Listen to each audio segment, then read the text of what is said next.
हाय दोस्तों, आप सभी को नमस्ते। उम्मीद करती हूँ आप सब ठीक होंगे।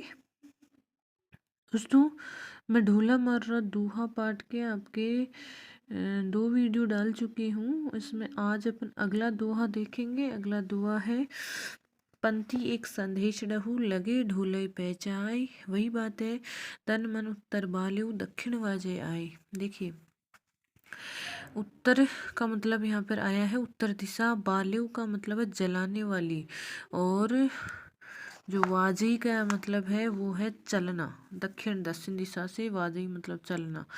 कवि यहाँ पे कह रहा है, डोला मार रहा दोहा से ये दोहा अवतरित है। इसमें ये राजस्थान का प्रसिद्ध लोक काव्य है। जैसा कि पहले वाली वीडियो मैंने आपको बताया है, डोला और मारू की ये प्रेम कथा है। उसकी भाषा राजस्थानी है। और देखिए, ये जो वीरहिणी मारवाणी है वो अपने प्रियतम ढोला तक ढाडियों के माध्यम से संदेश पहुंचा रही है, और वह कह रही है कि हे पथिक, एक संदेश तो मेरा एक संदेश मेरे प्रियतम ढोला तक पहुंचाना। ढोले ही पहुंचाई, पहुंचाई का मतलब है पहुंचाना, कि मेरा एक संदेश मेरे प्रियतम ढोला तक तुम पहुंचा देना। तुम उन्हें जाकर कहना, तन मन उत्तर बाल्यू। कह रही है कि तन शरीर मन उत्तर वाले, उत्तर दिशा से बहने वाली गर्म हवा मेरे तन और शरीर मन, तन मन दोनों को जला रही है। दक्षिणवाजी आई, अर्थात तुम हे प्रियतम, तुम दक्षिण दिशा से बहने वाली पवन बनकर आओ और मुझे शीतलता प्रदान करो। देखिए दोस्तों, यह है कि उत्तर दिशा से बहने वाली जो हवा होती है ना, आपने देखा होगा, लू जो है वो गर्म चलती है, और उससे है ना शरीर मतलब जलता है, और मतलब वो शरीर को सुहाती नहीं है।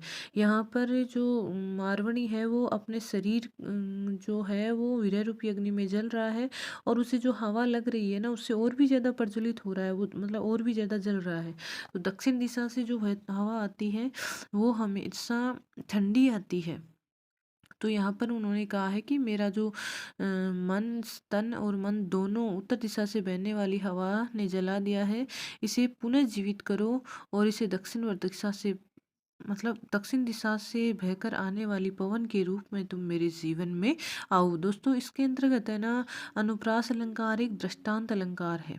तन मन उत्तर वाले दक्षिण वाजे, उन्होंने मतलब ये उदाहरण दृष्टांत पेश किया है उनके सामने।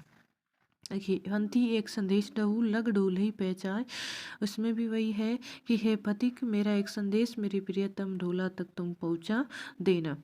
विरह त विरह महाविष तन वसई ओखत दिए ने आई। विरह को यहाँ पर महान विष की समान बताया है। उन्होंने कहा है कि मैं विरह रूपी जो महान विष है, विरह महाविष का मतलब महाविष का मतलब जहर, विरह रूपी महान विष तन वसई मेरे पूरे शरीर के अंतर्गत फैल गया है। तन का मतलब है शरीर, वसई मतलब फैल गया है, कि विरह रूपी महान जहर जो है वो मेरे पूरे शरीर में फैल गया है। उखद दिए नहीं आई।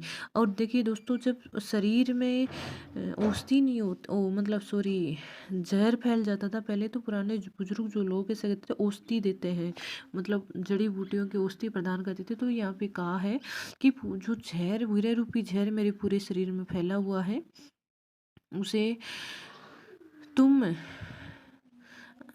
उस इस प्रकार की औषधि दवा, मतलब तुम उस जहर को कम करने की औषधि दवा क्यों नहीं लेके आते, और तुम्हारे बिना मेरे इस रोग का इलाज नहीं है, तुम स्वयं आकर ही मेरे इस रोग को दूर करोगे। अर्थात मेरे शरीर में जो विरह रूपी जहर फैला हुआ है, उस जहर को सिर्फ आप ही कम कर सकते हैं, आपके अलावा कोई दूसरा कम नहीं कर सकता है। दोस्तों, विरह रूपी महाविष मतलब विरह रूपी महान विष, अर्थात एक का दूसरे के अंदर रूप निर्धारित किया गया है। तो इसमें रूपक अलंकार है, साथ में इसमें अनुप्रास अलंकार है। अनुप्रास अलंकार के बारे में मैंने आपको बहुत बार बता भी दिया है। जहाँ पर वर्णों की आवर्ती होती है वह अनुप्रास अलंकार होता है। ये है पद। अगला पद है, पंक्ति एक संदेश डऊ लग ढोले पहुँचा। हे फतिक, मेरा एक संदेश मेरे प्रियतम ढोला तक तुम पहुँचा देना। विरह वाग तनी वनी तनी वसही सेहरे गाजई आई। अब देखो यहाँ पर जो है विरह को उन्होंने बाघ की संज्ञा दे दी, और बाघ क्या करता है, जंगल में रहता है। वनी वनी जंगल में, वसई का मतलब रहता है, सेरे गाजे, और वहाँ पर क्या करता है, वो गर्जना करता है। अब देखिए इन्होंने विरह को मतलब बाघ के समान बता दिया है। कह रही है कि मस्तूर जो पद है वो ढोला मारा दुहा काव्य से उद्धृत है। इसमें ढाडियों के माध्यम से मारवणी अपना संदेश अपने प्रियतम तक पहुंचा रही। वो कह रही है कि मारवणी ढाडियों से कह रही है कि हे ढाडियों, मेरे पति ढोला तक तुम मेरा एक संदेश पहुंचा देना। तुम उन्हें कहना विरह वाग वनी तनी वसई, विरह रूपी जो बाघ है वो मेरे तनी का मतलब शरीर, वनी शरीर रूपी वन में बस गया है। यहाँ पर दोस्तों इसमें विरह को तो बाघ बता दिया है, और बाघ देखो कहाँ रहता है, जंगल में रहता है। तो जंगल में बाघ रहता है और वहीं पर धाड़ता है। यहाँ पर जंगल शरीर को बताया है। विरह कहाँ जल रहा है, विरह कहाँ मतलब निहित है, शरीर में। और विरह को बाघ की संज्ञा दे दी, तो बाघ को विरह की संज्ञा दे दी तो शरीर जंगल हो जाएगा।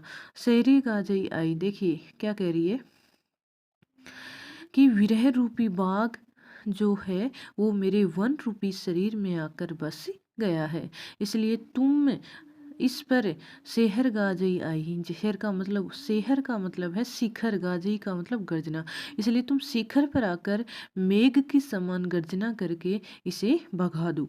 सेहर गाजी है, जिस प्रकार बादल आसमान में वर्षा करते हुए गर्जना करते हैं, ठीक वैसे ही तुम मेरे इस सिर रूपी शिखर पर आकर गर्जना करके इस बाघ रूपी, विरह रूपी बाघ को यहाँ से भगा दो। अर्थात मारवणी यहाँ पे कह रही है कि मेरा विरह तभी शांत होगा जब आप मेरे पास आओगे।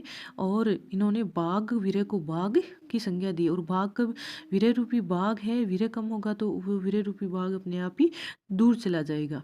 ये मारवणी ने इसमें कहा है। इसमें अनुप्रास अलंकार भी है और रूपक अलंकार भी है। तन इसके अलावा है, अगला पद है, पंक्ति एक संदेश रहू लग डोलई पहचान, धन कमलाणी कमदणी सीसर उगर आई। देखिए पंधे पति, मेरा एक संदेश मेरे प्रियतम ढोला तक तुम पहुंचा देना।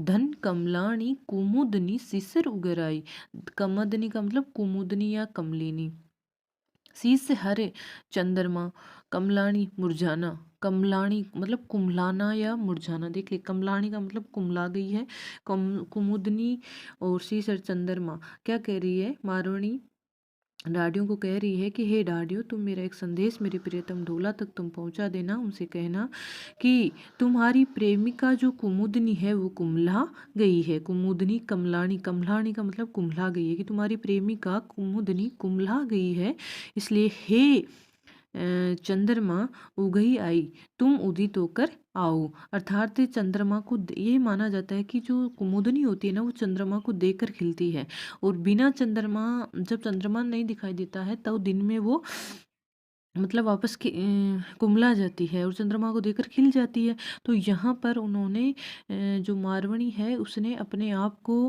कुमुदनी माना है, और कुमुदनी का चंद्रमा को देखकर खिलती है, तो ढोला को उन्होंने चंद्रमा बताया है। अर्थात जिस प्रकार कुमुदनी चंद्रमा को देखकर खिलती है, ठीक वैसे ही तुम्हारी जो प्रेमिका कुमुदनी है वो कुम्हला गई है, तुम्हारे विरह की वजह से कुम्हला गई है, और तुम उसके जीवन के चंद्रमा बन के आओ, और इसको ताकि वो उसका वापस से कमल के फूल की तरह खिल जाए। अगला है दोस्तों, आज के लिए इतना ही पढ़ेंगे, आगे कल पढ़ेंगे। आज के लिए इतना ही, धन्यवाद।